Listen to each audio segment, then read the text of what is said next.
Hello, and welcome to our seminar and conversation today about how food prevents and cures heart disease. I'm Joel Keenan, the Riverwoods-Durham Medical Director. I'm an internist, graduated from University of Vermont Medical School and completed my internship and residency at Yale University in Connecticut, and I've been in private practice for 20 years now.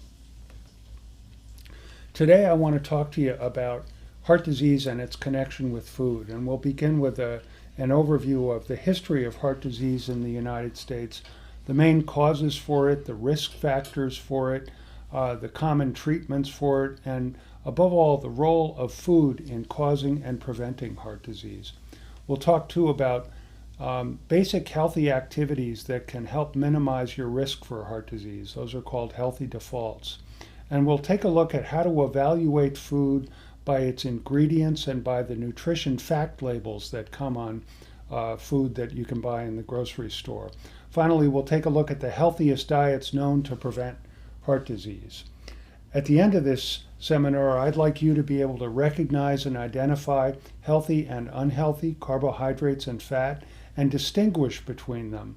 And I'd like you to be able to compare and contrast food labels to decide what's healthy and what causes heart disease, what's atherogenic.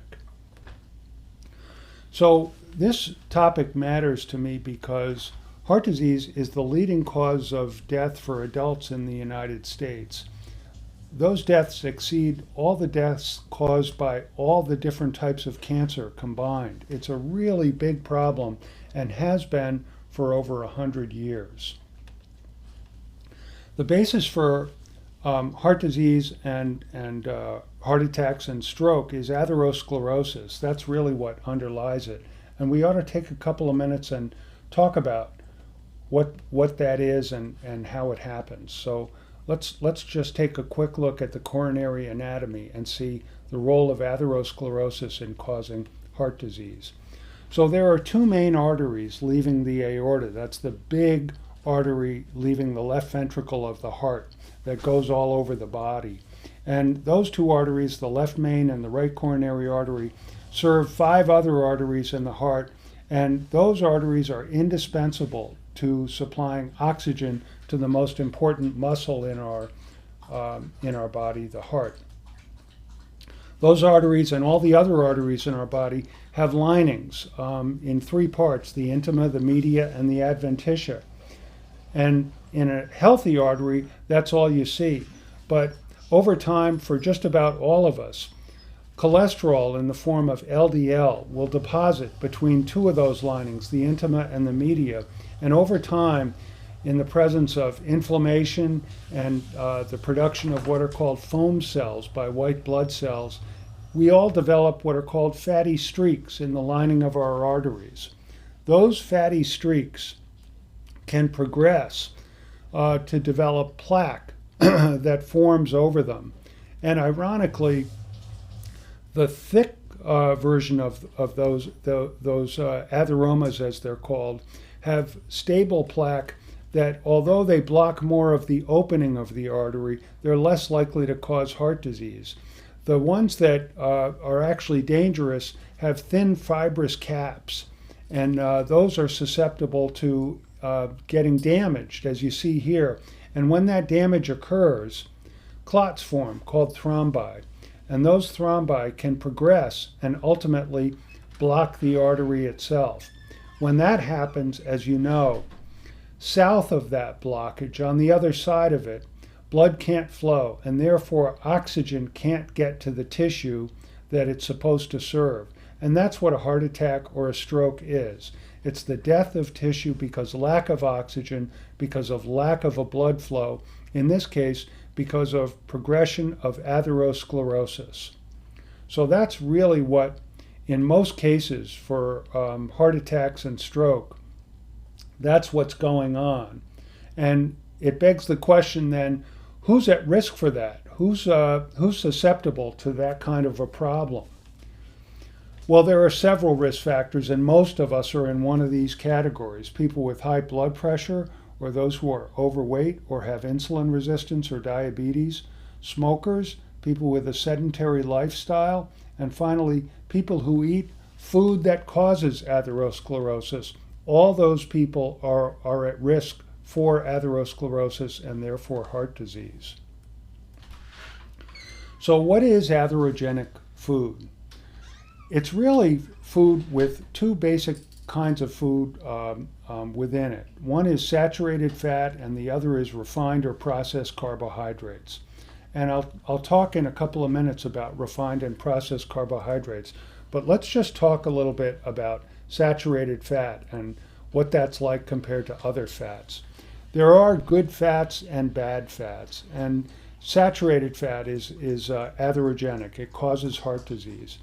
You can distinguish between the good and bad fats in part by their physical properties. Unsaturated fats are usually liquid at room temperature. Common examples of that are cooking oils. And some unsaturated fats are particularly good for us. Omega-3 fatty acids are examples of unsaturated fat found in chia seeds and flax seeds and in fish. Omega-6 mono unsaturated and other polyunsaturated fats are found in vegetable oil commonly. And there's another version of unsaturated fat I'll talk about in a minute called trans fat. Saturated fat, by contrast, is usually solid at room temperature, and that's found in butter, cheese, meat, and dairy. So trans fat, I mentioned, is an unsaturated fat that is an exception to the rule. It's typically solid at room temperature. It's definitely bad for us, so much so that it was banned in the U.S. food supply in 2018. Margarine used to consist of unsaturated fat.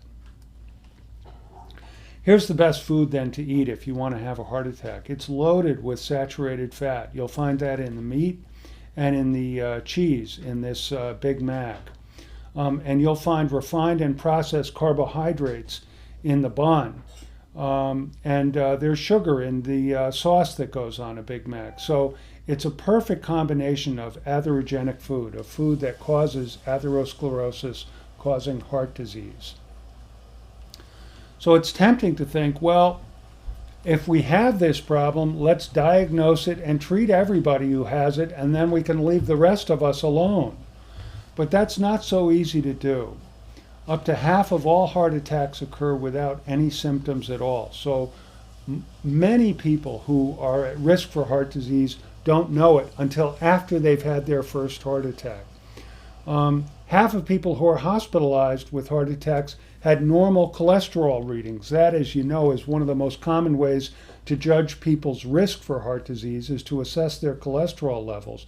But that's not always reliable either.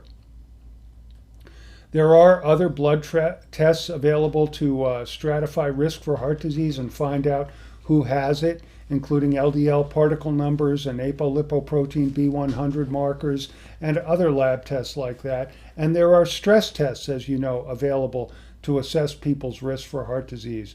Everything from a simple treadmill stress test to what's called a regadenoson-MIBI, a chemical stress test that gets a really good look at how the coronary arteries are behaving under stress.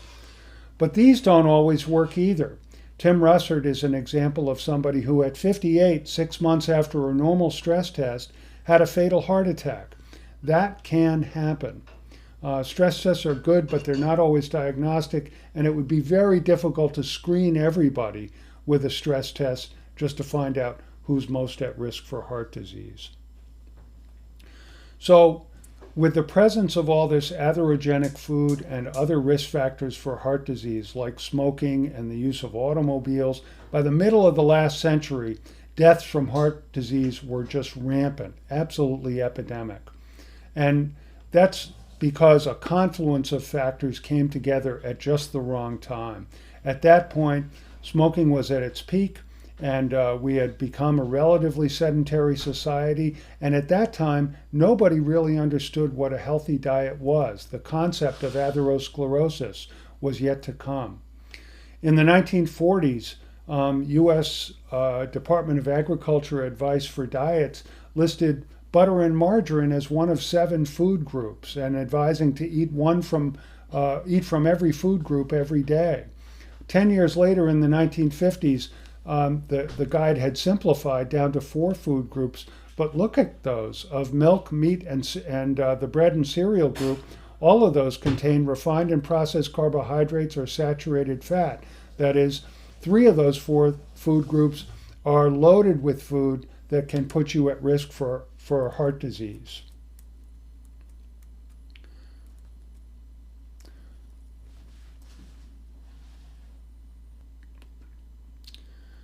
And if we take a closer look at that bread and cereal group identified in the 1950s USDA recommendations, you can see that those carbohydrates include enriched or restored carbohydrates. Those are refined carbohydrates, and there was advice to choose 4 or more servings of those every day. Also, in the 1950s, the guidelines included consuming other foods as well, and I typed up this picture that you see here to make it a little bit more legible. Those other foods include butter and margarine, oils, sugars, unenriched, refined grain products. Those foods are all bad for you and were advised as part of a healthy diet. So at that time, it was really a perfect storm. Smoking had reached its peak. We had a sedentary lifestyle in place, no true idea about the effect of food on atherosclerosis, and abundance of saturated fat, trans fat, and of refined and processed carbohydrates. The net result of that was a peak in deaths from heart disease in the late 1950s and early 1960s. 1 million Americans died from heart disease in 1960. So at that point, research really began in earnest to start to look at what would be causing this, other than the obvious tobacco was a leading culprit by then. But people were really wondering, could food have an important part to play in the genesis of heart disease in the United States? Ansel Keys, a physiologist, was one of the leading researchers who produced, beginning with research in the 1950s, the 7 country studies published in 1984. And this was among the major studies that showed a direct link between heart disease and food intake. In the case of this study, between heart disease and saturated fat consumption. This was called the diet heart hypothesis. At that time, the novel idea that food could cause heart disease. So because of that, other studies followed and dietary guidelines changed. In the 1980s, the guidelines had changed to advocate limiting too much fat and saturated fat and cholesterol, and making sure we eat foods with adequate starch and fiber. Fiber we'll talk more about in a few minutes. It's one of the hallmarks of healthy carbohydrates. And also there was advice by then to avoid too much sugar.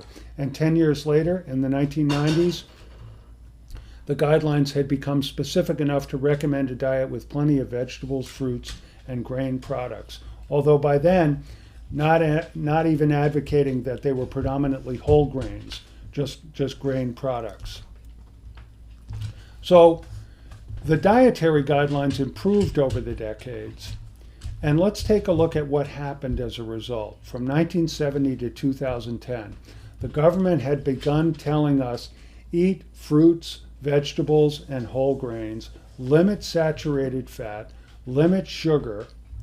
And what did people do? Grain intake increased and fat intake increased. And of those grains that increased, they were not whole grains. They were refined and processed carbohydrates. And of the fats, they were all kinds, unsaturated and saturated fats. What didn't increase were fruit and vegetable consumption. If you look over on the right-hand side of that graph, you can see they were a tiny part of total intake in the typical American diet in 1970. And 40 years later, they still were a tiny portion of the diet. So that's how we responded to that advice. So why is that? Why hasn't our diet improved over the last 50 years despite advice to do that? I think part of the reason is So much of the food sold in supermarkets is bad for us. It's just all over the place, and it's difficult to understand what's healthy and what's not. Take a look at this ingredient label for a sandwich spread. It includes things like salad dressing. You can see that right after the beef, pork, and veal. By the way, all three of those abundant in saturated fat. If you don't know what salad dressing is, neither do I. That can mean anything. You can see that it lists cereal as one of the ingredients. That's a processed carbohydrate. It lists corn syrup. That's sugar. Sugar is listed itself. And just skipping down towards the bottom, dextrose, that's sugar. And at the bottom, propylene glycol, that's an alcohol that's used as a food stabilizer. It's abundant in processed foods. It's got no nutritional value whatsoever. This kind of food is just so bad for us. And I think it's important that we begin to understand we can read these labels and make use of them to our own benefit. And the first and main thing I'd like to say about ingredient labels is don't buy what you don't understand. Look at a label and see something that you recognize as safe. And if you don't recognize it as safe, something like dextrose, for example, don't buy it. It's probably not good for you. Also, there's advertising working against us. Look at this advertisement for reduced fat Doritos. Oh, really? Let's look at the ingredients. So the ingredients include corn dextrin, that's sugar. It includes cheddar cheese, that's saturated fat. It includes Romano cheese, that's saturated fat. It includes corn flour, that's processed carbohydrates. Dextrose, again, is sugar. There are all kinds of things in this low-fat Doritos that's not good for us. Just because something says it's low-fat doesn't mean it's healthy. And if it says it's sugar-free or vegan, that doesn't mean it's healthy either. Let's look at the ingredients for this vegan keto cookie. A lot of organic products, which generally are good for you, that's true. But if we, even assuming that all these ingredients are good for us, which is a big assumption, look at xanthan gum down there towards the bottom of the ingredients list. Look at the nutrition facts summary that's also for this vegan cookie. This will tell us among the what are called macronutrients, protein, fat, and carbohydrates, how many of them contribute to our recommended daily value. And if you look at this for one serving of these cookies, that's here it is for the vegan cookie. For one serving, that's one cookie, the saturated fat provided is 40% of the recommended daily value. So have 3 cookies and you've already exceeded the total daily intake recommended for saturated fat. Just because something is vegan or low sugar does not mean it's healthy. So what does work? What is good for us? Healthy defaults that we'll talk about: regular physical activity, the Mediterranean diet, the DASH diet, water, fruit, and vegetables. These things are all good for us. Let's take a look at those. Healthy defaults are a way of living in an instinctively healthy way. That is, where you don't have to think about it, where you've established something as part of your normal routine that is good for you. Getting in the habit of parking away from store entrances, for instance. Getting in the habit of turning to your right when you walk in the grocery store. So you practice shopping for fruit and vegetables before buying anything else at the store. Having a snack pack prepared the night before so you have healthy food to eat between meals. Having bottled water with you so you're not tempted to drink juice or soda. Things like those are healthy defaults. Any kind of regular physical activity is good for you. If you need it, by all means bring and use a cane or a walker. If walking is a healthy, safe habit for you, consider adding wrist and ankle weights to help build up muscle mass. Among diets, the Mediterranean diet consisting mostly of fruit, vegetables, nuts, fish, olive oil, and beans or legumes. is just so good for us. It includes lean meat and poultry if you want to add that to your diet. The emphasis is on whole foods, natural foods rather than processed foods. This is a healthy diet even though it's not low fat. And the dietary approach to stop hypertension, the DASH diet, consisting of fruit, vegetables, low-fat dairy, whole grains, fish, and nuts, is also a healthy diet. It's similar to the Mediterranean diet with an emphasis on low fat. This diet is healthy too.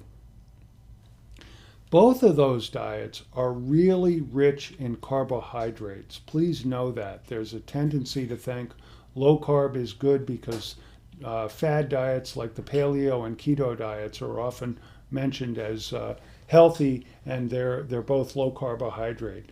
I disagree with that because it's important to keep in mind that fruit and vegetables, the two healthiest foods we can eat, are overwhelmingly carbohydrate, and they're really rich in fiber. The healthiest people who ever lived, hunter-gatherers, consumed about 100 to 150 grams a day of fiber. And they did that not by eating Metamucil, but by eating nuts, berries, seeds, what they found growing on the ground.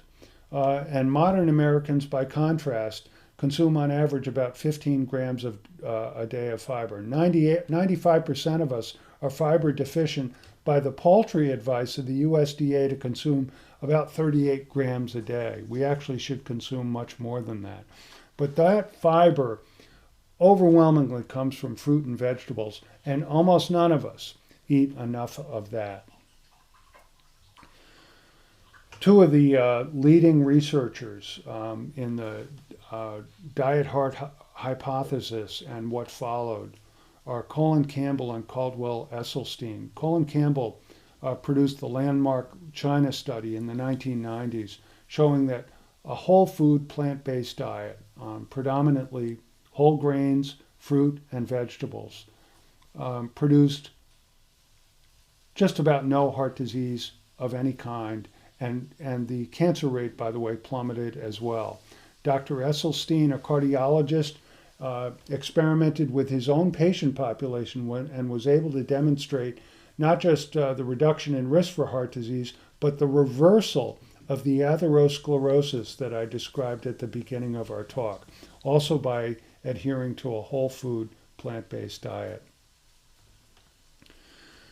You know, in the last 60 years, we've made huge advances in the treatment and management of heart disease, and partly because of that, the incidence of heart disease, compared with its peak in the 1950s and 60s, has plummeted by about 60%. That's true.